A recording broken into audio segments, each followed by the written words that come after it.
नमस्कार मित्रों, स्वागत है। बने रहिए बनारसी अंचल के साथ। तो इस प्राचीन इतिहास के नए अध्याय में गुप्त काल के सारे प्रश्न हैं। और लीजिए पहला प्रश्न, वातापी किसकी राजधानी थी? मौखरी, प्रतिहार, राष्ट्रकूट, चालुक्य। तो वातापी आपकी राजधानी थी चालुक्य। और ये सारे प्रश्न मित्रों आए हुए प्रश्न हैं किसी न किसी कॉम्पिटिटिव एग्जाम में, स्टेट लेवल, पीसीएस या आईएएस के, जो कि अति महत्वपूर्ण क्वेश्चंस हैं। क्वेश्चन 2, पल्लवों के बारे में एक गलत कथन बताएं। उन्होंने चालुक्यों से युद्ध किया, आलावारों का संरक्षण किया, तंजावुर को अपनी राजधानी बनाई, उनका श्रीलंका के साथ संपर्क था। तो पल्लवों के बारे में जो गलत कथन है वो है आपका सी, जबकि सही है उन्होंने चालुक्यों के साथ युद्ध किया, आलावारों का संरक्षण किया और उनका श्रीलंका के साथ संपर्क था। 3, निम्न में से किस शासक ने गुप्त मुद्रा व्यवस्था की शुरुआत की? श्रीगुप्त, चंद्रगुप्त प्रथम, समुद्रगुप्त, चंद्रगुप्त द्वितीय। तो जिस शासक ने गुप्त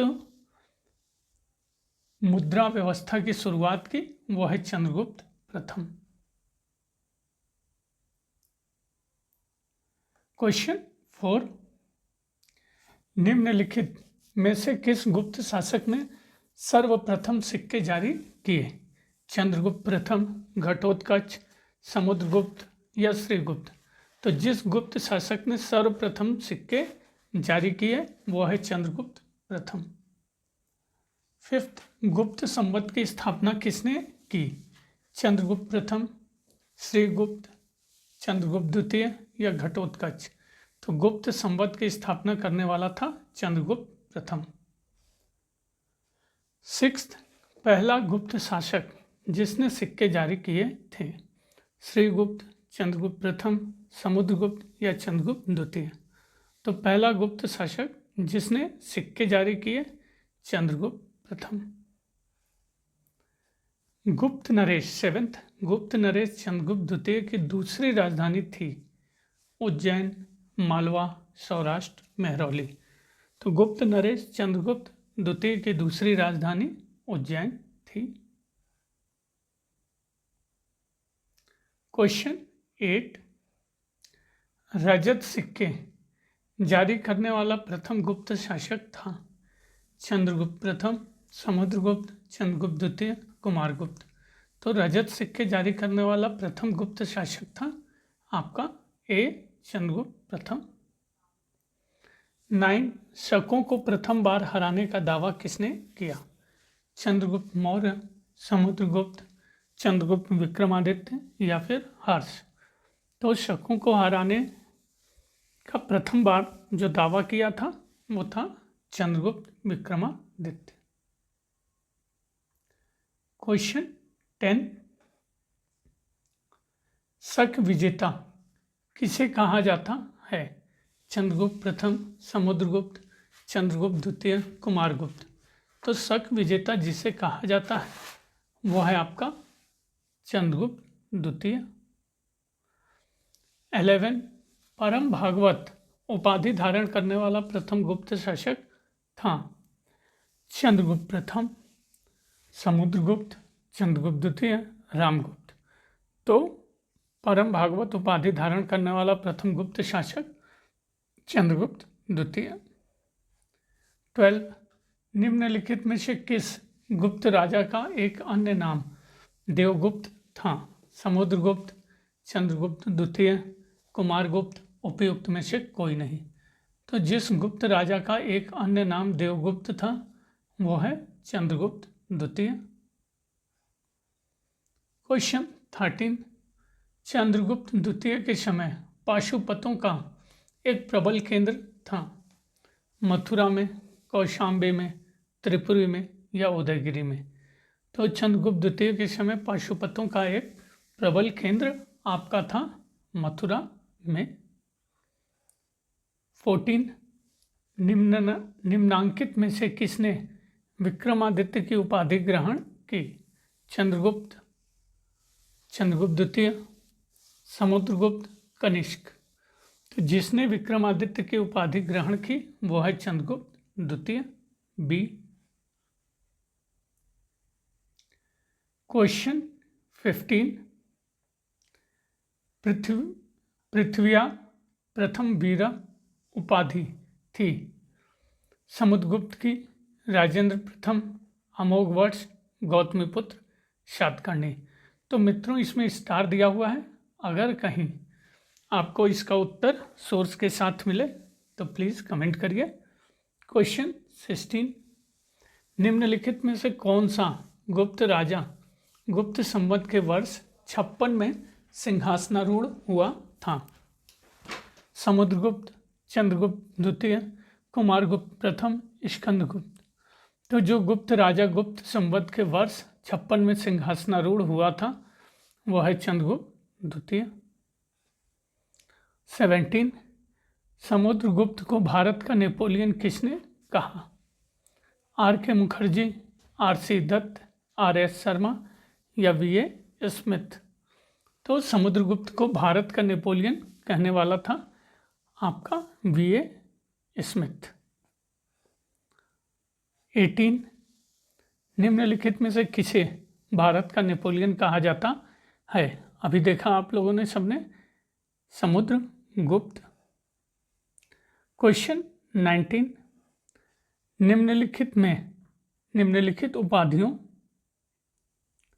एक मिनट मित्रों, हाँ, निम्नलिखित उपाधियों में से कौन सी एक समुद्रगुप्त से संबंधित नहीं है? लिच्छवी दौहित्र, सर्वराज्योच्छेता, अश्वमेघ पराक्रम, विक्रमादित्य। तो जो एक समुद्रगुप्त से संबंधित नहीं है वो है डी विक्रमादित्य, जबकि समुद्रगुप्त को लिच्छवी दौहित्र, सर्वराज्योच्छेता, अश्वमेध पराक्रम कहा गया है। क्वेश्चन 20, समुद्रगुप्त की सैनिक उपलब्धियों का वर्णन उसके किन अभिलेखों में उपलब्ध है? एरण, गया, नालंदा, प्रयाग। तो समुद्रगुप्त की सैनिक उपलब्धियों का वर्णन उसके जिन अभिलेखों में उपलब्ध है वो है आपका प्रयाग के प्रशस्ति में, डी। क्वेश्चन 21, किस गुप्त सम्राट को लिच्छवी दौहित्र बताया गया है? श्रीगुप्त, चंद्रगुप्त प्रथम, चंद्रगुप्त द्वितीय, समुद्रगुप्त।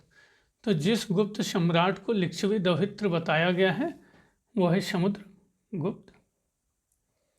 22, प्रयाग प्रशस्ति किसके सैन्य अभियान के बारे में जानकारी देती है? चंद्रगुप्त प्रथम, समुद्रगुप्त, चंद्रगुप्त द्वितीय, कुमारगुप्त। तो प्रयाग प्रशस्ति जिसके सैन्य अभियान के बारे में जानकारी देती है वो है आपका समुद्रगुप्त। 23, निम्नलिखित में से किस गुप्त शासक ने हूणों पर विजय प्राप्त की? चंद्रगुप्त द्वितीय, कुमारगुप्त प्रथम, स्कंदगुप्त, भानुगुप्त। तो जिस गुप्त शासक ने हूणों पर विजय प्राप्त की वो है स्कंदगुप्त। 24, प्राचीन भारत का नेपोलियन किसे कहा जाता है? चंद्रगुप्त मौर्य, पुष्यमित्र, कनिष्क, समुद्रगुप्त। तो प्राचीन भारत का नेपोलियन कहा जाता है समुद्रगुप्त। 25, गुप्त सम्राट जिसने हूणों को पराजित किया? समुद्रगुप्त, चंद्रगुप्त द्वितीय, स्कंदगुप्त, रामगुप्त। तो गुप्त सम्राट जिसने हूणों को पराजित किया स्कंदगुप्त। 26, निम्नलिखित में से किस अभिलेख में हूणों के उन्मूलन का उल्लेख हुआ है? प्रयाग प्रशस्ति, भीतरी अभिलेख, जूनागढ़ अभिलेख, मंदसौर अभिलेख। तो जिसमें आपके अभिलेख में हूणों के उन्मूलन का उल्लेख हुआ है वो है भीतरी अभिलेख। 27, हूणों ने भारत पर आक्रमण किया था? चंद्रगुप्त द्वितीय के शासनकाल में, कुमारगुप्त प्रथम के शासनकाल में, स्कंदगुप्त के या बुद्धगुप्त के शासनकाल में। तो हूणों ने भारत पर आक्रमण किया था स्कंदगुप्त के शासनकाल में। 28 किसके शासनकाल में हूणों ने भारत पर हमला किया? तो अभी ये मित्रों प्रश्न तुरंत से आया था। हूण जहाँ पे आए वहाँ पे किसका नाम आना चाहिए? स्कंदगुप्त का। 29 देख लीजिए फिर से हूणों का आया है। इनमें से किस गुप्त शासक ने हूणों को पराजित किया? तो स्कंदगुप्त। जहाँ भी हूणों का नाम आए स्कंदगुप्त है मित्रों। जहाँ भी हूणों का नाम आए वहाँ पे स्कंदगुप्त। क्वेश्चन 30 किस अभिलेख से ज्ञात होता है कि स्कंदगुप्त ने हूणों को पराजित किया था? भीतरी स्तंभ लेख, इलाहाबाद स्तंभ लेख, मंदसौर अभिलेख, उदयगिरी अभिलेख। तो जिस अभिलेख से ज्ञात होता है कि स्कंदगुप्त ने हूणों को पराजित किया था वो है मित्रों भीतरी, भीतर तक आघात किया था। तो किस पे? हूणों पे। किसने? स्कंदगुप्त ने। और कहाँ मिलता है? भीतरी स्तंभ लेख। 31 किसने सोने के सिक्कों में हीन धातु के मिश्रण का प्रतिशत सर्वाधिक है? चंद्रगुप्त प्रथम, कांच, सब चंद्रगुप्त द्वितीय, स्कंदगुप्त। तो जिसके सोने के सिक्कों में हीन धातु के मिश्रण का प्रतिशत सर्वाधिक है स्कंदगुप्त। बात वैसे नहीं है।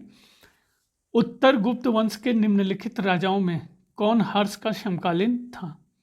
हर्षगुप्त, दामोदर गुप्त, माधव गुप्त, उपयुक्त में से कोई नहीं। तो उत्तर गुप्त वंश के निम्नलिखित राजाओं में जो हर्ष का समकालीन था वो है सी माधव गुप्त।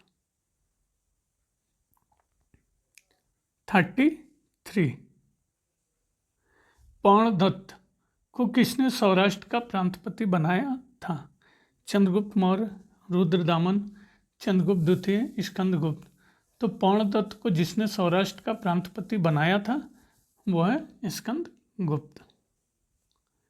34 समुद्रगुप्त के समय कांची का राजा कौन था? हस्तिवर्मन, मंटराज, नीलराज, विष्णुगुप्त। तो समुद्रगुप्त के समय कांची का राजा आपके था विष्णुगुप्त।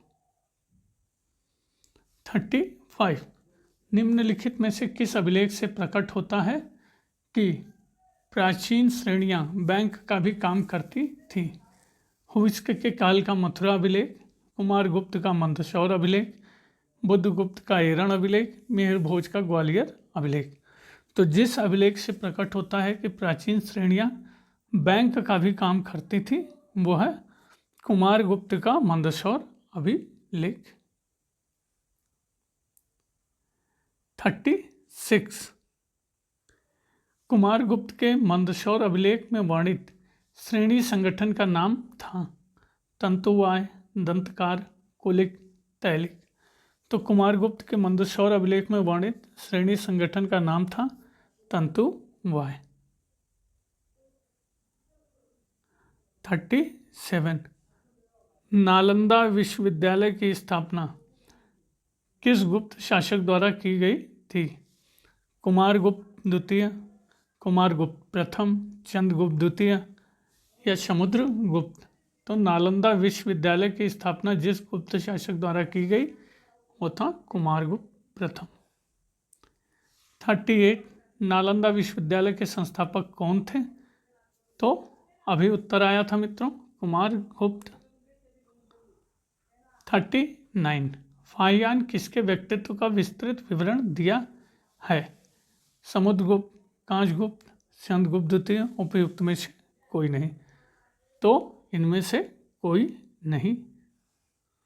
40 फाहियान के यात्रा विवरण का नाम है शियुकी, एंतु, फोक्योकी, फाचियन। तो फाहियान के यात्रा विवरण का नाम है शियुकी, एंतु, फोक्योकी, फाचियन। तो फो क्यों की। 41 चीनी यात्री जिसने गुप्त काल में भारत की दशा का वर्णन किया है। योनचांग, फायान, फन ए इत्सिंग। तो चीनी यात्री जिसने गुप्त काल में भारत की दशा का वर्णन किया है वो है फाही यान। 42 चीनी यात्री फाहियान की भारत यात्रा के समय गुप्त वंश में शासक कौन था। समुद्रगुप्त, चंद्रगुप्त द्वितीय, कुमारगुप्त, स्कंदगुप्त। तो चीनी यात्री फाहियान की भारत यात्रा के समय गुप्त वंश का शासक आपके बी चंद्रगुप्त द्वितीय। 43 मथुरा स्तंभ लेख के अनुसार उदिताचार्य ने 2 शिवलोकों को किन नामों से प्रतिष्ठापित किया। गट्टेश्वर एवं कदम्बेश्वर, नागेश्वर एवं नागनाथ, कपिलेश्वर एवं उपमितेश्वर, नजुंदेश्वर, श्री शैलेश्वर। तो मथुरा स्तंभ लेख के अनुसार उदिताचार्य ने 2 शिवलिंगों को जिन नामों में प्रतिष्ठापित किया, कपिलेश्वर, उपमितेश्वर। 44 चीनी यात्री फाहियान की यात्रा विवरण के संबंध में यह उल्लेखनीय है कि वह गुप्त वंश के शासकों का कोई उल्लेख नहीं करता है, गुप्त वंश का सविस्तार विवरण देता है, गुप्त प्रशासन की आलोचना करता है, हिंदू साहित्य और मूर्तिकला की प्रशंसा करता है। तो चीनी यात्री फाहियान के यात्रा विवरण के संबंध में यह उल्लेखनीय है कि वह गुप्त वंश के शासकों का कोई उल्लेख नहीं करता है। 45 दामोदरपुत्र ताम्रपत्र लेख जो स्थानीय प्रशासन का विवरण देता है किसके शासनकाल से संबद्ध है। रामगुप्त प्रथम, समुद्रगुप्त, कुमारगुप्त प्रथम, स्कंदगुप्त। तो दामोदरपुत्र ताम्रपत्र लेख जो स्थानीय प्रशासन का विवरण देता है और वह जिसके शासनकाल से संबद्ध है वह है आपका कुमारगुप्त प्रथम।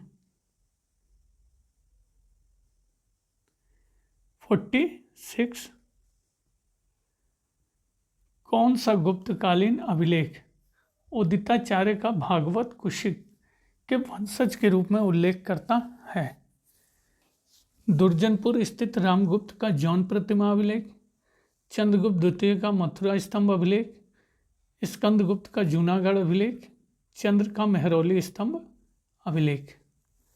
तो जो गुप्तकालीन अभिलेख आर्य उदिताचार्य का भागवत कुशिक के वंशज के रूप में उल्लेख करता है वो है आपका चंद्रगुप्त द्वितीय का मथुरा स्तंभ अभिलेख।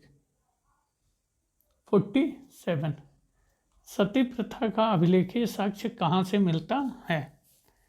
भीतरी अभिलेख, एरण अभिलेख, जूनागढ़ या देवगांव अभिलेख। तो सती प्रथा का अभिलेखीय साक्ष्य आपका मिलता है एरण अभिलेख से। 48 नगर प्रशासन के प्रसंग में नगर श्रेष्ठी एवं सार्थवाह का उल्लेख निम्नांकित स्थान से प्राप्त गुप्त अभिलेखों में हुआ है। मध्य प्रदेश, पुंड्रवर्धन, अवंती, सौराष्ट्र। तो नगर प्रशासन के प्रसंग में नगर श्रेष्ठी एवं सार्थवाह का उल्लेख जिन स्थान से प्राप्त गुप्त अभिलेखों में हुआ है वो है पुंड्रवर्धन। 49 सती प्रथा का प्रथम अभिलेखिक साक्ष्य प्राप्त हुआ है एरण, जूनागढ़, मंदसौर या सांची से। तो सती प्रथा का प्रथम अभिलेखिक साक्ष्य प्राप्त हुआ है एरण से। 50 सती का सर्वप्रथम कालांकित स्मारक किस स्थान पर मिला है। मास्की, शूपिक, कांची, एरण। तो सती का सर्वप्रथम कालांकित स्मारक जिस स्थान पर मिला है वो है आपका एरण।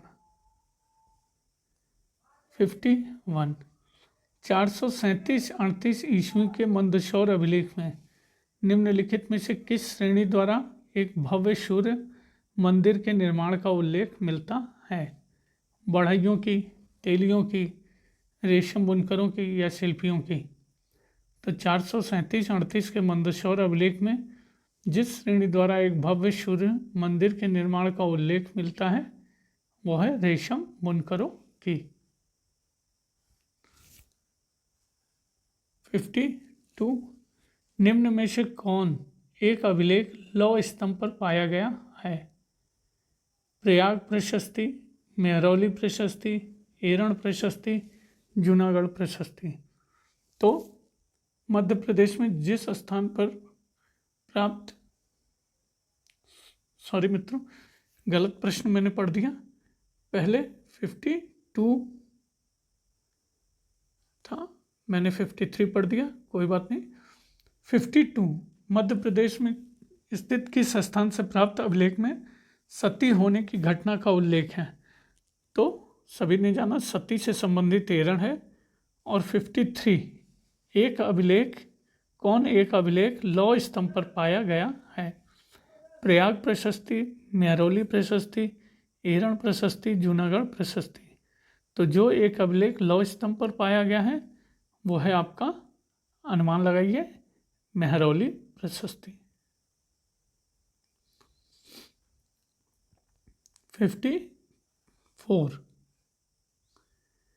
किस अभिलेख से यह साबित होता है कि चंद्रगुप्त का प्रभाव पश्चिमी भारत तक फैला हुआ था?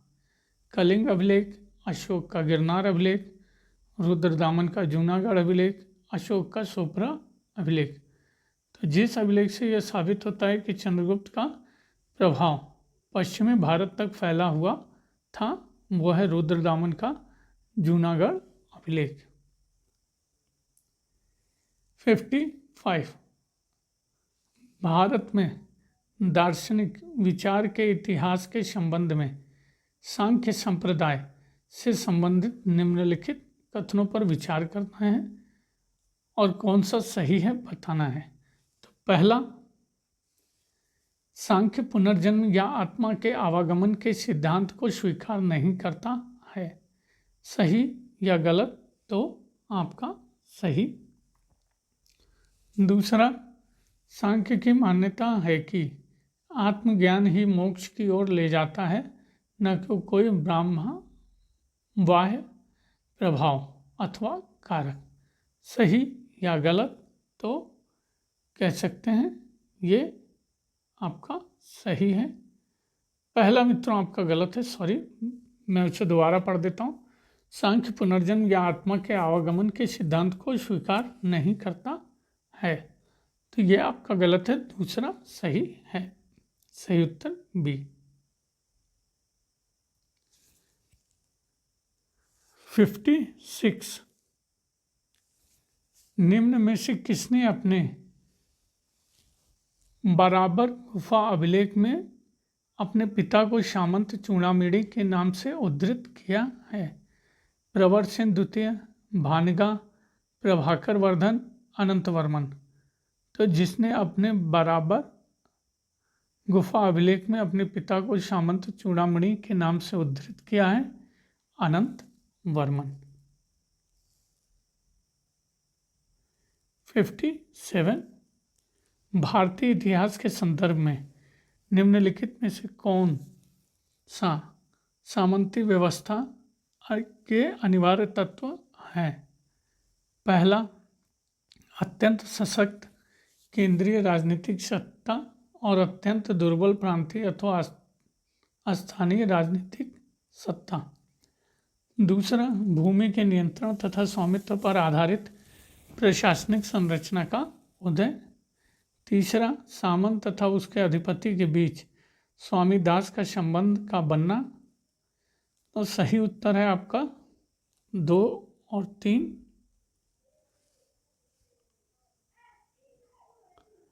58 गुप्त वंश के निम्नलिखित शासकों को क्रम में लगाएं। चंद्रगुप्त प्रथम, समुद्रगुप्त, चंद्रगुप्त द्वितीय, कुमारगुप्त, स्कंद गुप्त। तो आपका सही क्रम क्या होगा? सही क्रम में ही दिया हुआ है मित्रों, 1 2 3 4 5। चंद्रगुप्त, समुद्रगुप्त, चंद्रगुप्त द्वितीय, कुमारगुप्त और स्कंद गुप्त। 59।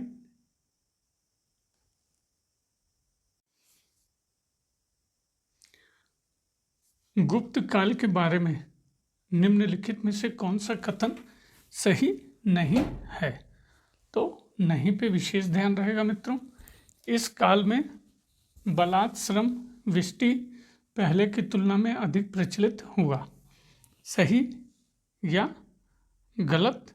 तो अपना अनुमान लगाइए, ये आपका सही है। बी, विष्णु पुराण के एक उद्धरण में निर्दिष्ट है कि प्रयाग तथा गंगा से लगे सभी भूभागों पर गुप्त वंश का आधिपत्य था। सही, गलत? सही। सी, महरौली शिलालेख यह इंगित करता है कि चंद्रगुप्त बंगाल में शत्रुओं के राज्य संघ के विरुद्ध लड़ा था और उसने पंजाब में भी एक अभियान का नेतृत्व किया था। सही, गलत? सही। चौथा आपका गलत है। तो गलत कथन को याद नहीं करना है मित्रों। क्वेश्चन 60, गुप्त वंश के शासनकाल के दौरान समाज के संदर्भ में कथनों पर विचार करना है और जो सही है। तो पहला, उस समय सती प्रथा किसी स्त्री का उसके पति की चिता के साथ दाह अविदित थी। सही, गलत? गलत। दूसरा, उस समय पान चबाना लोक प्रचलित था। सही, गलत? सही। 61, निम्नलिखित साहित्य की, ये मित्रों क्या लिखा है, ये थोड़ा सा असमंजस में हूँ, पुस्तकों में कौन सा गुप्त काल में लिखी गई थी? साहित्य के शास्त्रीय पुस्तक हो सकता है अमरकोश, कामसूत्र, मेघदूत, मुद्रा राक्षस। तो साहित्य की शास्त्रीय पुस्तकों में जो गुप्त काल में लिखी गई ये चारों ही हैं, अमरकोश, कामसूत्र, मेघदूत और मुद्रा राक्षस। सही उत्तर डी। 62, भारतीय इतिहास में गुप्त काल के बारे में निम्नलिखित में से कौन सा कथन सही नहीं है? तो नहीं पे विशेष ध्यान रहेगा मित्रों, ध्यान से देखिए। पहला कथन ए, संस्कृत भाषा एवं साहित्य सदियों के विकास के पश्चात शाही संरक्षण के माध्यम से वहां पहुंचा जिसे शास्त्रीय प्रकर्ष के एक स्तर के रूप में वर्णित किया गया है। बी, महिलाओं की स्थिति को पुनर्भाषित किया गया, वे औपचारिक शिक्षा के हकदार थीं और इसी कारण से उस काल में महिलाएं शिक्षक, दार्शनिक एवं डॉक्टर थीं। समय पूर्व विवाह कानून द्वारा निषेध था तथा उन्हें संपत्ति का अधिकार था। सी, पुजारियों एवं मंदिरों को प्रशासनिक एवं वित्तीय निरापदताओं के साथ साथ भूमि तथा गांव के बढ़े हुए अनुदान दिए जाने से प्रशासनिक सत्ता का विकेंद्रीकरण प्रभावित था। डी, भूमि अनुदानों ने भारत में कृषि दासता के उद्भव का तथा सामंती विकासों का रास्ता खोला, जिसके परिणाम स्वरूप कृषक वर्ग में निराशा हुई। तो जो कथन आपका गलत है वह है बी। 63, सुमेल करना है मित्रों, देख लीजिए।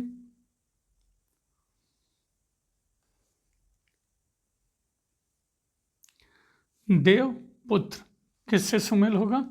अपना अनुमान लगाइए। राजकीय उपाधि। बी, गौल्मिक किससे सुमेल होगा? राज्य कर्मचारी। सी, कुल्य कुल्यवाप भूमि मापक इकाई, और डी आपका आहार प्रशासकीय इकाई। सही उत्तर बी। 64 निम्नलिखित कथनों को ध्यानपूर्वक पढ़िए। गुप्त सम्राट स्वयं के लिए दैवी अधिकारों का दावा करते थे। दूसरा, उनका प्रशासन नितांत केंद्रीकृत था। उन्होंने भूमिदान की परंपरा को विस्तारित किया। तो सही उत्तर, गुप्त सम्राट स्वयं के लिए दैवी अधिकारों का दावा करते थे। और तीसरा, उन्होंने भूमिदान की परंपरा को विस्तारित किया। 65 सारनाथ की भूमि स्पर्श मुद्रा वाली बुद्ध प्रतिमा कालांकित है। कुषाण काल, गुप्त, वर्धन या राजपूत काल से। तो सारनाथ की भूमि स्पर्श मुद्रा वाली बुद्ध प्रतिमा कालांकित है गुप्त काल से। 66 सूची 1 को सूची 2 से सुमेल करना है। तो पहला है कुमारगुप्त प्रथम। कुमारगुप्त प्रथम रानी कौन होगा मित्रों? एका। तीसरा, महादेवी अनंत देवी। बी, चंद्रगुप्त प्रथम महादेवी कुमार देवी। और सी, चंद्रगुप्त द्वितीय का महादेवी कुबेर नागा। 67 कंप्यूटर रीडर है मित्रों, छोड़ते हैं। 68 भूमि स्पर्श मुद्रा की सारनाथ बुद्ध मूर्ति संबंधित है। अभी आया था ये प्रश्न। डी, गुप्त काल से। 69 प्राचीन भारत में किस वंश का शासनकाल स्वर्ण युग कहा जाता है? तो आसान सा प्रश्न है, गुप्त काल को स्वर्ण युग कहा जाता है। 70 किस काल में भूमि अनुदान की प्रक्रिया तीव्र हो गई? सातवाहन, गुप्त काल, गुप्तोत्तर या मौर्य काल? तो जिस काल में भूमि अनुदान की प्रक्रिया तीव्र हो गई वो है गुप्त काल। 71 किस शासक वंश ने मंदिरों एवं ब्राह्मणों को सबसे अधिक ग्राम अनुदान में दिया था? गुप्त वंश, पाल वंश, राष्ट्रकूट, प्रतिहार? तो जिस शासक वंश ने मंदिरों एवं ब्राह्मणों को सबसे अधिक ग्राम अनुदान में दिया था वो है गुप्त वंश। 72 नालंदा विश्वविद्यालय की स्थापना का युग है। मौर्य, कुषाण, गुप्त, पाल? तो नालंदा विश्वविद्यालय की स्थापना का युग है गुप्त। 73 त्रिमूर्ति की अवधारणा का उदय हुआ मौर्य काल में, मौर्योत्तर काल में, गुप्त काल में या गुप्तोत्तर काल में? तो त्रिमूर्ति की अवधारणा का उदय हुआ गुप्त काल में। 74 बाल विवाह की प्रथा आरंभ है मौर्य काल में, कुषाण काल में, गुप्त काल में, हर्षवर्धन के काल में? तो बाल विवाह की प्रथा आरंभ है आपके गुप्त काल में। 75 कौन सा राजवंश हूणों के आक्रमण से अत्यंत विचलित हुआ? मौर्य, कुषाण, गुप्त, शुंग? तो जो राजवंश हूणों के आक्रमण से अत्यंत विचलित हुआ गुप्त। 76 मालवा काल गणना निम्नलिखित में से किस संवत से अभिन्न थी? विक्रम, शक, गुप्त, कली? तो मालवा काल गणना जिस संवत से अभिन्न थी वो है गुप्त। 77 अग्रहार भूमिदान के संदर्भ में इनमें से कौन सा कथन सही नहीं है? तो नहीं पे विशेष ध्यान रहेगा। राजा इसे किसी को भी दे सकता था यह कर मुक्त ग्राम के रूप में ब्राह्मणों को दी जाती थी। दान ग्रहीता के आचरण पर आपत्ति होने पर राजा इसे वापस ले सकता था। और डी, यह ब्राह्मणों के विशेषाधिकार को दर्शाता था। तो जो कथन सही नहीं है वो है आपका सी, बाकी सारे कथन आपके सही हैं।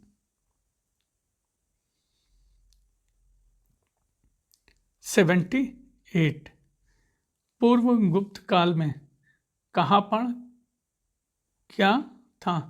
ये मित्रों करसापण हो सकता है, कहापण तो नहीं सुना हुआ लग रहा है, कमेंट में लिखिएगा। एक अधिकारी, विलास की वस्तु, एक सिक्का, बंदरगाह। तो पूर्व गुप्त काल में करसापण था आपका एक सिक्का। 79 गुप्त पूर्व काल में निम्न में से कौन ऊनी वस्त्र उत्पादन का प्रमुख केंद्र था? वाराणसी, उज्जैन, मथुरा, गांधार। तो गुप्त पूर्व काल में जो ऊनी वस्त्र उत्पादन का प्रमुख केंद्र था वो है आपका गांधार। 80 प्राचीन भारत में कारीगरों की संस्था क्या कहलाती थी? विषय, श्रेणी, समिति, संघ। तो प्राचीन भारत में कारीगरों की संस्था श्रेणी कहलाती थी। 81 गुप्तकालीन भारत में महत्तर और पटक्किल पदनाम किसके लिए प्रयुक्त होते थे? सैन्य अधिकारी, ग्राम मुखिया, वैदिक कर्मकांड के विशेषज्ञ, शिल्प श्रेणियों के प्रमुख। तो गुप्तकालीन भारत में महत्तर और पटक्किल पदनाम जिनके लिए प्रयुक्त होते थे वो है ग्राम मुखिया। 82 निम्नलिखित में से कौन सा शब्द बाजार केंद्र को संकेतित करता है? प्रसाद, निगम, ग्राम, नदी। तो जो शब्द बाजार केंद्र को संकेतित करता है वो है निगम। 83 गुप्त शासकों द्वारा जारी किए गए चांदी के सिक्के कहलाते थे? रूपक, कारछापण, दिनार, पण। तो गुप्त शासकों द्वारा जारी किए गए चांदी के सिक्के कहलाते थे रूपक।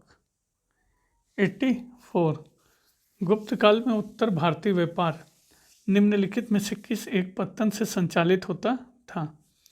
ताम्रलिप्ति, भड़ोच, कल्याण, कांबे। गुप्त काल में उत्तर भारतीय व्यापार निम्नलिखित में से जिस एक पत्तन से संचालित होता था वो है आपका ताम्रलिप्ति। 85 गुप्त स्वर्ण एवं रजत सिक्के मूलतः निम्नलिखित के सिक्कों पर आधारित थे? रोमन और सक्षत्र, कुषाण और यौधेय, कुषाण और सक्षत्र, रोमन और कुषाण। तो गुप्त स्वर्ण एवं रजत सिक्के मूलतः जिन सिक्कों पर आधारित थे? कुषाण और सक्षत्र। 86 गुप्तकालीन रजत मुद्राओं को नाम दिया गया था? करछापण, दिनार, रूपक, निष्क। गुप्तकालीन रजत मुद्राओं को नाम दिया गया था रूपक। 87 प्राचीन काल में अक्षय निवि था? राजस्व संगठन, सैन्य संगठन, व्यापारिक संगठन, उपयुक्त में से कोई नहीं। तो सही उत्तर उपयुक्त में से कोई नहीं। वस्त्रता मित्रों 88 गुप्तकालीन समाज में ह्रास के कारण थे? जातियों की संख्या बढ़ जाना, शूद्रों का कृषि में संख्या कम होना, अछूतों की संख्या कम होना, वाणिज्य व्यापार का ह्रास। तो गुप्तकालीन समाज में ह्रास के कारण थे डी, व्यापारिक वाणिज्य व्यापार का ह्रास। 89 अधोलिखित में कौन गुप्तकालीन स्वर्ण मुद्रा है? कौड़ी, दिनार, निष्क, पण। तो गुप्तकालीन मुद्रा दिनार। 90 भाग और बलि सैनिक विभाग, राजस्व के स्रोत, धार्मिक अनुष्ठान, प्रशासकीय विभाग। तो भाग और बलि राजस्व के स्रोत थे। 91 निम्नलिखित में से कौन सी निधि गुप्त शासकों की सबसे बड़ी निधि थी? बस्ती निधि, बयाना, हाजीपुर, कोटवा निधि। तो जो निधि गुप्त शासकों की सबसे बड़ी निधि थी वो है बयाना। 92 गुप्त अभिलेखों में सोने के सिक्कों के लिए प्रयुक्त दिनार शब्द निम्नलिखित में से किससे निकला है? संस्कृत, ग्रीक, चीनी, लैटिन। तो सोने के सिक्के के लिए प्रयुक्त दिनार शब्द जिससे निकला है वो है आपका, अनुमान लगाइए मित्रों, लैटिन। 93 गुप्त शासकों द्वारा क्षत्रप राज्य की विजय के पश्चात जारी किए गए सिक्कों का भार स्तर था 35 ग्रेन, 32, 42 या 20 ग्रेन। गुप्त शासकों द्वारा क्षत्रप राज्य की विजय के पश्चात जारी किए गए सिक्कों का भार स्तर आपके था 32 ग्रेन। 94 निम्नलिखित में से कौन उद्रंग कर चुकाते थे? पराजित राजा, व्यापारी, किसान, विदेशी। तो जो उद्रंग कर चुकाते थे वो है किसान। 95 गुप्त तथा गुप्तोत्तर अभिलेख में वर्णित नल शब्द का आशय है सिंचाई का साधन, भूमि का माप, जल निकास व्यवस्था, अनाज की माप। तो गुप्त तथा गुप्तोत्तर अभिलेख में वर्णित नल शब्द का आशय है भूमि की नाप।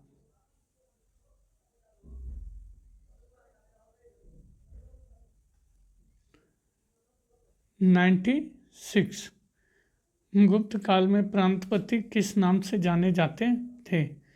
उपरीक महाराज, कुमारामात्य, विषयपति, राजस्थानीय।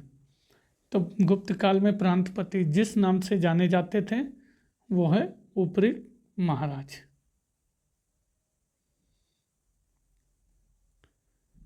97 निम्नलिखित में से कौन निष्पुत्र में पति के मरने पर विधवा को उसका उत्तराधिकारी स्वीकार करता था और राजा को उसकी संपत्ति प्राप्त करने की अनुमति नहीं देता? गौतम, वशिष्ठ, विष्णु, याज्ञवल्क्य। तो जो निष्पुत्र में पति के मरने पर विधवा को उसका उत्तराधिकारी स्वीकार करता है और राजा को उसकी संपत्ति प्राप्त करने की अनुमति नहीं देता है वो है याज्ञवल्क्य। 98 निम्नलिखित में से विधवाओं की संपत्ति संबंधी अधिकारों की किसने उदार व्याख्या की है? मनु, नारद, याज्ञवल्क्य, बृहस्पति।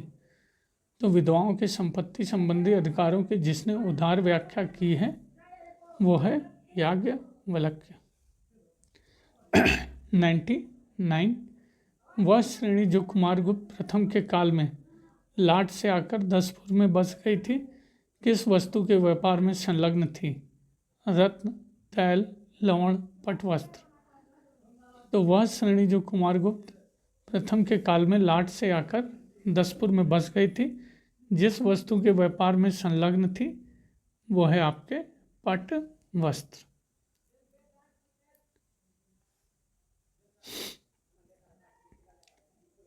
क्वेश्चन 100 ध्रुवाधिकरण का क्या अभिप्राय है? हिंदू विवाह में एक धार्मिक अनुष्ठान। धान्य में राजा के अंश का संग्रह करने वाला अधिकारी, ज्योतिषी, तारों से दिशा का ज्ञान करने वाला नाविक। तो ध्रुवाधिकरणिक का अभिप्राय है धान्य में राजा के अंश का संग्रह करने वाला अधिकारी। 101 गुप्त साम्राज्य के पतन के विभिन्न कारण थे। निम्नलिखित में से कौन सा कारण नहीं था? तो नहीं पे विशेष ध्यान रखेंगे। हूण आक्रमण, प्रशासन का सामंती ढांचा, उत्तरवर्ती गुप्तों का बौद्ध धर्म स्वीकार करना, अरब आक्रमण। तो गुप्त साम्राज्य के पतन के जो कारण थे सभी सही हैं, लेकिन अरब आक्रमण गलत है। 102 चंद्रगुप्त के 9 रत्नों में से कौन फलित ज्योतिष से संबंधित था? वररुचि, शंकु, छपड़क, अमर सिंह। तो चंद्रगुप्त के 9 रत्नों में से जो फलित ज्योतिष से संबंधित था वो है आपका सी, छपड़क।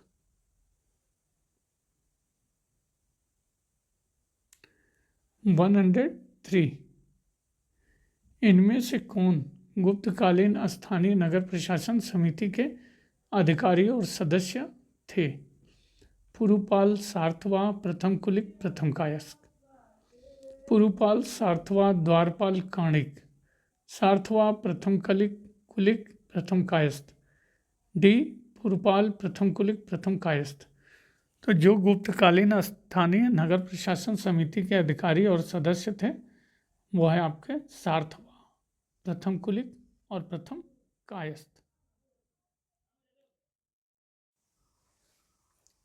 104 गुप्त साम्राज्य द्वारा निम्न में से किन्हें कर रहित कृषि भूमि प्रदान की जाती थी? सैन्य अधिकारियों को, सिविल अधिकारियों को, ब्राह्मणों या दरबारी विद्वानों को। तो गुप्त साम्राज्य द्वारा जिन्हें कर रहित कृषि भूमि प्रदान की जाती थी वो है आपका ब्राह्मणों को। 105 गुप्त काल के संदर्भ में कौन सा वक्तव्य सही नहीं है? गुप्त शासकों ने प्रचलित स्वर्ण मानक को ऊंचा कर सिक्के निर्मित किए। गुप्त काल में कौड़ी द्वारा विनिमय का प्रमाण है। सी, गुप्त शासक रोम से व्यापार करते थे। डी, गुप्त काल के अभिलेख में दिनार का उल्लेख प्राप्त है। तो गुप्त काल के संदर्भ में जो कथन सही नहीं है वो है ए, बाकी सारे आपके सही हैं। गुप्त काल में कौड़ी द्वारा विनिमय का प्रमाण है। गुप्त शासक रोम से व्यापार करते थे। गुप्त काल के अभिलेख में दिनार का उल्लेख प्राप्त है। 106 गुप्त काल में वैदेशिक व्यापार का कौन सा नया मार्ग जोड़ा गया? ए, दक्षिणी अफ्रीका जाने का सामुद्रिक मार्ग। बी, अलेक्जेंड्रिया जाने वाला सामुद्रिक मार्ग। सी, चीन जाने वाला स्थल मार्ग। डी, उत्तरी रूस जाने वाला स्थल मार्ग।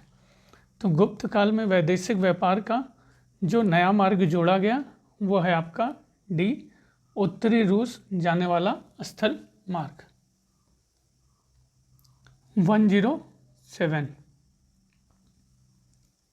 गुप्त काल में गुजरात, बंगाल, दक्कन एवं तमिल राष्ट्र में स्थित केंद्र किससे संबंधित थे? वस्त्र उत्पादन, बहुमूल्य मणि एवं रत्न, हस्तशिल्प, अफीम खेती। गुजरात, बंगाल, दक्कन एवं तमिल राष्ट्र में स्थित केंद्र आपके संबंधित थे वस्त्र उत्पादन। 108 गुप्त युग में भूमि राजस्व की दर क्या थी? उपज का चौथा भाग, उपज का छठा भाग, उपज का आठवां भाग, उपज का आधा भाग। तो गुप्त युग में भूमि राजस्व की दर थी आपकी उपज का छठा भाग। 109 निम्नलिखित में से एक की अन्य तीन से भिन्न गुणार्थकता है। सभा, नगरम, भुक्ति, उर। तो जो एक अन्य तीन से भिन्न है वो है आपका भुक्ति। ये कर थी, बाकी सारे संस्थाएं। 110 निम्न में से कौन एक कृषि कर नहीं था? भाग कर, शुल्क, हालिवा कर। तो जो एक कृषि कर नहीं था वो है बी, कर। क्वेश्चन 11 सांख्य दर्शन प्रतिपादित किया है गौतम द्वारा, जैमिनी, कपिल या पंतजलि द्वारा? तो सांख्य दर्शन प्रतिपादित किया है आपके संख्या याद रखिए कपिल अच्छे बैट्समैन थे, रन बनाते थे। किस संख्या में रन बनाते थे? सांख्य दर्शन। कुछ मित्रों प्रश्न है उल्टे सीधे, कॉन्सेप्ट तो नहीं कह सकते हैं, बट कुछ इस तरह के तर्क लगा के अपने मेमोराइज कर सकते हैं। 112 भारतीय दर्शन की प्रारंभिक शाखा कौन सी है? तो प्रारंभिक शाखा जहाँ से नंबर शुरू होता है, नंबर, सांख्य, मीमांसा, वैशेषिक, चार्वाक। तो प्रारंभिक शाखा सांख्य। 113 निम्नलिखित में से कौन भारतीय दर्शन की आरंभिक विचारधारा है? सांख्य, वैशेषिक, कर्म मीमांसा, योग। तो जो भारतीय दर्शन की आरंभिक विचारधारा है वो है आपकी ए, सांख्य। 114 कपिल मुनि द्वारा प्रतिपादित दार्शनिक प्रणाली है?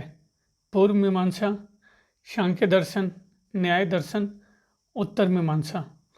तो कपिल मुनि द्वारा प्रतिपादित दार्शनिक प्रणाली आपकी बी, सांख्य दर्शन। 115 मीमांसा दर्शन के अनुसार मुक्ति संभव है ज्ञान से, भक्ति, योग या कर्म से? तो मीमांसा दर्शन के अनुसार मुक्ति संभव है आपका कर्म से, डी मित्रों। 116 प्राचीन सांख्य दर्शन में किसका महत्वपूर्ण योगदान है? कपिल, गौतम, नागार्जुन, चार्वाक। तो एक ही नाम बार बार आ रहा है सांख्य दर्शन में, याद रखना है मित्रों। प्राचीन सांख्य दर्शन में आपके कपिल का योगदान है। 117 निम्न में से किस दर्शन का मत है कि वेद शाश्वत सत्य है?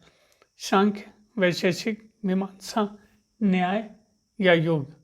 तो जिस दर्शन का मत है कि वेद शाश्वत सत्य है वो है आपका सी, मीमांसा। 118 मीमांसा के प्रणेता थे कणाद, वशिष्ठ, विश्वामित्र, जैमिनी। तो मीमांसा के प्रणेता आपके डी, जैमिनी थे। 119 योग दर्शन के प्रतिपादक हैं पतंजलि, गौतम, जैमिनी, शुक्राचार्य। तो योग दर्शन के प्रतिपादक हैं आपके ए, पतंजलि। 120 कर्म का सिद्धांत संबंधित है न्याय से, मीमांसा से, वेदांत या वैशेषिक से? तो कर्म का सिद्धांत आपका संबंधित है बी, मीमांसा से। 121 निम्नलिखित में कौन एक अष्टांग योग का अंश नहीं है? अनुस्मृति, प्रत्याहार, ध्यान, धारणा।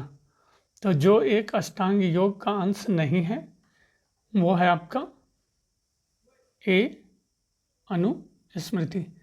बाकी प्रत्याहार, ध्यान, धारणा ये अष्टांग योग के अंश हैं। 122 योग दर्शन के प्रतिपादक हैं पतंजलि, योगी गोरखनाथ, स्वामी रामदेव, शंकराचार्य। तो योग दर्शन के प्रतिपादक आपके पतंजलि।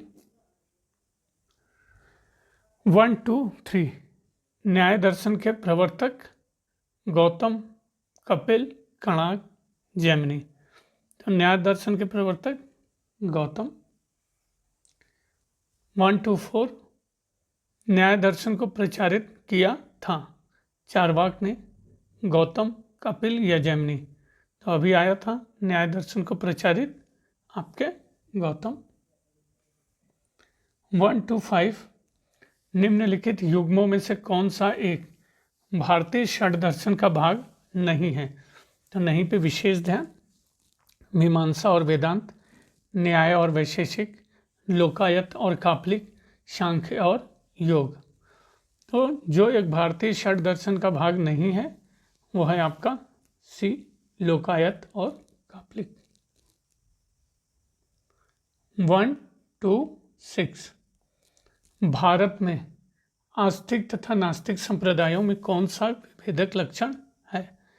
ईश्वर सत्ता में आस्था, पुनर्जन्म के सिद्धांत में आस्था, वेदों की प्रामाणिकता में आस्था, स्वर्ग एवं नरक की सत्ता में विश्वास। तो भारत में आस्तिक तथा नास्तिक संप्रदायों में जो विभेदक लक्षण है, वेदों की प्रामाणिकता में आस्था। 1 to 7 कामरूप में वैष्णव धर्म को लोकप्रिय बनाया। चैतन्य ने, निम्बार्क ने, रामानंद ने, शंकर देव ने। तो कामरूप में वैष्णव धर्म को लोकप्रिय बनाने वालों में थे शंकर देव। 1 to 8 जब तक जीवित रहो सुख से जीवित रहो, चाहे इसके लिए ऋण लेना ही पड़े, क्योंकि शरीर के भस्मीभूत हो जाने पर पुनरागमन नहीं हो सकता। पुनर्जन्म का निषेध करने वाली यह उक्ति किसकी है? कापालिक संप्रदाय वालों की, नागार्जुन के शून्यवाद वालों की, आजीवकों की, चारवाकों की। तो यह पुनर्जन्म का निषेध करने वाली उक्ति आपकी है चारवाकों की। 129 तोरमाण किस जातीय दल का था? शीथियन, हूण, यूची, शक। तो तोरमाण माण हूण, माण हूण याद रखिएगा। तोरमाण आपके हूण जातीय दल का था। 130 शक एवं गुप्त सम्मतों के बीच लगभग कितना अंतर है? 28 वर्ष, 242 वर्ष, 320 या 377 वर्ष। तो शक एवं गुप्त सम्मतों के बीच जो अंतर है वो है 242 वर्ष। 131 गुप्त काल में निम्न में से किसकी पूजा मुख्यतः होती थी? विष्णु और लक्ष्मी, ब्रह्मा एवं विष्णु, राम और विष्णु, विष्णु एवं शिव। गुप्त काल जिसकी पूजा मुख्यतः होती थी वो है आपका डी, विष्णु एवं शिव। 132 कथन और कारण का प्रश्न। कथन ए गुप्त काल के संस्कृत नाटकों में एक विशेष लक्षण यह था कि ऊंचे सामाजिक स्तर से संबंधित पात्र संस्कृत बोलते थे, जबकि निम्न सामाजिक स्तर से संबंधित पात्र प्राकृत बोलते थे। सही या गलत? तो सही। आर एक भाषा के रूप में प्राकृत संस्कृति के शास्त्रीय रूप की तुलना में तत्कालीन बोलचाल की भाषा थी। सही, गलत? सही। एक्सप्लेनेशन या व्याख्या या स्पष्टीकरण के रूप में? सही या गलत? सही।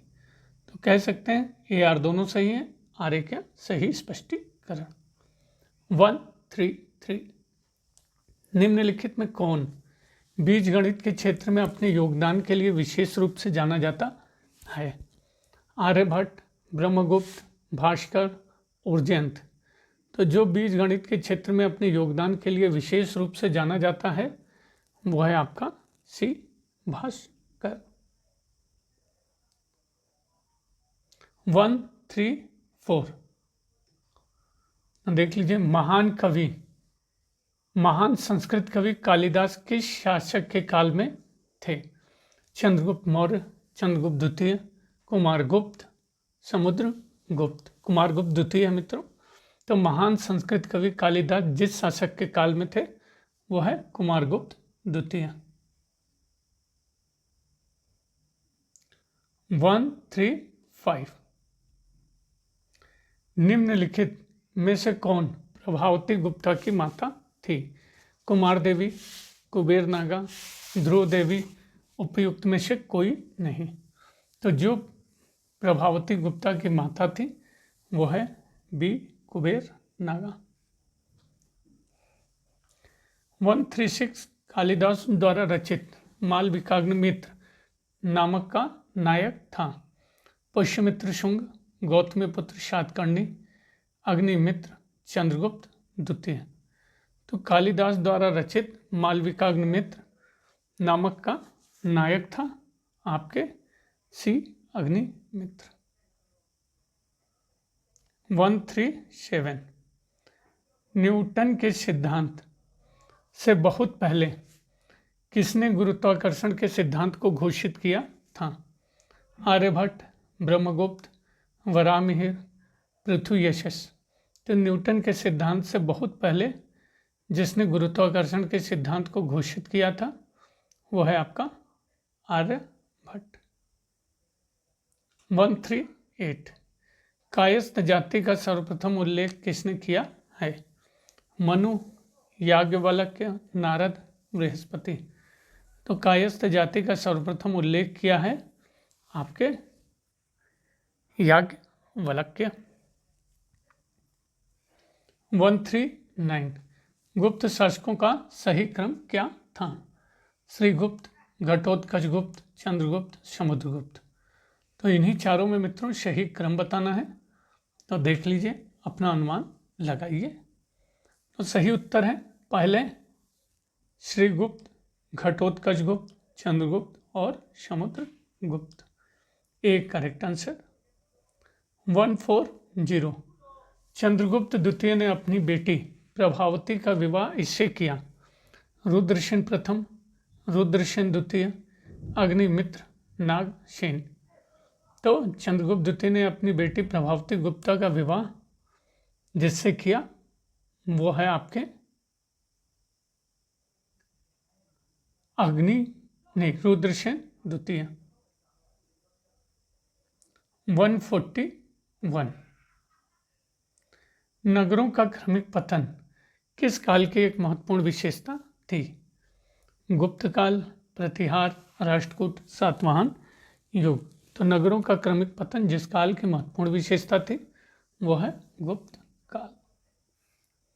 142 दास मुक्ति के अनुष्ठान का विधान सर्वप्रथम किसने किया? नारद, कात्यायन, बृहस्पति, भाररुचि। तो दास मुक्ति के अनुष्ठान का विधान सर्वप्रथम जिसने किया था वो है नारद।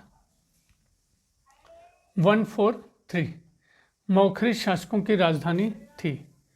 थानेश्वर, कन्नौज, पुरुषपुर। उपयुक्त में से कोई नहीं। तो मौखरी शासकों की राजधानी आपकी थी बी, कन्नौज। 144 प्रथम गुप्त शासकों के बारे में निम्न में कौन जानकारी देता है? हुइन तशांग, फाहियान, इत्सिंग, वांग ह्यूरिन से। तो प्रथम गुप्त शासक के बारे में जो जानकारी देता है वो है सी इत्सिंग। 145 गुप्त काल में वराहमिहिर ने प्रसिद्ध पुस्तक वृहत संहिता की रचना की। यह किस विषय पर आधारित प्रबंध था?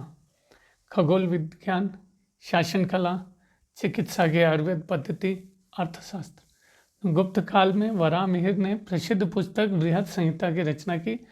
यह जिस विषय पर आधारित प्रबंध था वो है खगोल विज्ञान। 146 गुप्त वंश ने जिस अवधि में शासन किया 319 से 500, 319 से 324, 325 से 375 या 566 से 597। तो गुप्त वंश ने जिस अवधि में शासन किया 319 से 500 ईस्वी। 147 पुंड्रवर्धन भुक्ति अवस्थित थी उत्तर बंगाल, बिहार, उड़ीसा या असम में? तो पुंड्रवर्धन भुक्ति अवस्थित थी आपके उत्तर बंगाल। 148 कौन सा कथन सही है?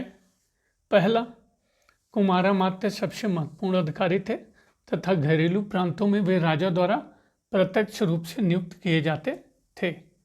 सही या गलत? सही। दूसरा, गांव के मुखिया का महत्व कम हो गया तथा उसकी सहमति के बिना भूमि का लेन देन शुरू हो गया। सही, गलत? गलत। तो सही उत्तर ए। 149 सती प्रथा का प्रथम उल्लेखीय संदर्भ प्राप्त हुआ है। मंदसौर से, जूनागढ़ से, एरन से, सांची से। तो सती प्रथा का प्रथम अभिलेखीय संदर्भ आपका प्राप्त हुआ है एरन से। 150 गुप्त काल में उत्तर भारतीय व्यापार निम्नलिखित में से किस बंदरगाह से संचालित होता था? भरूच, कल्याण, खंभात, ताम्रलिप्ति। तो गुप्त काल में उत्तर भारतीय व्यापार जिस बंदरगाह से संचालित होता था वह है आपका ताम्रलिप्ति। 151 चांदी के सिक्के जारी करने वाला प्रमुख गुप्त शासक था? चंद्रगुप्त प्रथम, समुद्रगुप्त, चंद्रगुप्त द्वितीय, कुमारगुप्त प्रथम। तो चांदी के सिक्के जारी करने वाला प्रमुख गुप्त शासक चंद्रगुप्त द्वितीय। 152 कुमारगुप्त के मंदसौर अभिलेख में निम्नलिखित में से किस श्रेणी का उल्लेख है? रेशम बुनकरों, दंतकारों, मालाकारों, तैलियों। तो कुमारगुप्त प्रथम के मंदसौर अभिलेख में जिस श्रेणी का उल्लेख है वो है रेशम बुनकरों। 153 समुद्रगुप्त के प्रयाग प्रशस्ति वाले स्तंभ पर निम्नलिखित में से किसका लेख मिलता है? जहांगीर, शाहजहां, औरंगजेब, दारा शिकोह। तो समुद्रगुप्त के प्रयाग प्रशस्ति वाले स्तंभ पर जिसका लेख मिलता है वह है ए जहांगीर। 154 निम्नलिखित में से किसने बोधगया में सिंहली भिक्षुओं के लिए विहार बनाने की अनुमति दी थी? धर्मपाल, हर्षवर्धन, कनिष्क, समुद्रगुप्त। तो जिसने बोधगया में सिंहली भिक्षुओं के लिए विहार बनाने की अनुमति दी थी वो है डी समुद्रगुप्त। 155 ओदंतपुर शिक्षा केंद्र निम्न में से किस राज्य में अवस्थित था? बंगाल, बिहार, गुजरात, तमिलनाडु। तो ओदंतपुर शिक्षा केंद्र जिस राज्य में अवस्थित था वो है आपका बिहार। 156 किस प्रकार की भूमि को अपृहत कहा जाता था? बिना जोती हुई जंगली भूमि, सिंचित भूमि, घने जंगल वाली भूमि, जोती गई भूमि, उपरोक्त में से कोई नहीं। तो जिस प्रकार की भूमि को अपृहत कहा जाता था वह है ए बिना जोती हुई जंगली भूमि। तो ये मित्रों गुप्तकाल यहीं समाप्त होता है। जो अगला अध्याय है वो है गुप्तोत्तर काल। तो बने रहने के लिए बनारसी अंचल के साथ बहुत बहुत धन्यवाद मित्रों। और एक ही रिक्वेस्ट और आशा है कि आप इस चैनल को सब्सक्राइब करेंगे। अभ्यास जारी रखिए, अनुमान लगाइए, खूब पढ़िए। बहुत बहुत धन्यवाद।